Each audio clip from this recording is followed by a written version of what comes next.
Good morning guys. So ayan, nagtanim po tayo ng sibuyas. So ayan, so ngayon meron na siyang ayan o.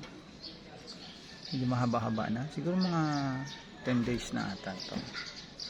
So marami po tayong siguro mga 10 pieces ito. So ayan, may 5 tayo dito.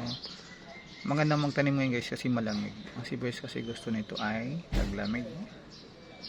So ayan. So ayan na guys. Tumubo na siya. So, pag wala kaming sibuyas, pwede na yan. Mayroon pa siyang dahon, no? Oh, pwede na rin gulayin to. Oh. Yan.